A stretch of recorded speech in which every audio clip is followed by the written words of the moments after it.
அம்பாள் இருக்கான்னு சொல்லுவாள். அப்பேற்பட்ட ஆச்சரியமான ஒரு க்ஷேத்திரம்.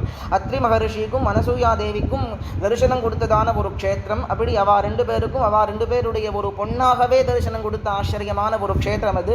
எப்படி அம்பாள் பர்வதராஜனுக்கும் மேனாதேவிக்கும் எப்படி பொன்னா பிறந்தாளோ அதுபோல அத்ரி மகரிஷிக்கும் அனசூயா தேவிக்கும் பெண்ணாக பிறந்திருக்கா. அப்படி அத்ரி மகரிஷிக்கும் அனசூயா தேவிக்கும் அந்த பெண் போல் அவர்களுடையதான ஒரு பெண்ணை போன்ற காட்சி கொடுத்ததான ஆச்சரியமான ஒரு க்ஷேத்திரம் அது.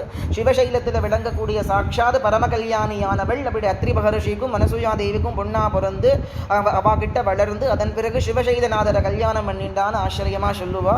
அப்படி பரமகல்யாணியுடைய ஸ்வரூபமும் கோமதியினுடைய ஸ்வரூபமும் ஒரே ஸ்வரூபங்கிறதுனால அத்ரி மகரிஷிக்கும் அனசூயா தேவிக்கும் பரமகல்யாணி போலவே லோகமாதாவான பராசக்தியானவள் தரிசனம் கொடுத்தாங்கிறதும் ஆச்சரியமான ஒரு சரித்திரம் அது. அப்படி சர்வதேவதா மூர்த்தமாக சர்வத்துக்கும் ஆதார மூர்த்தியாக கோமதியாக ஜெகன்மாதாவானவள் அந்த க்ஷேத்திரத்தில் காமேஸ்வர வல்லபையாக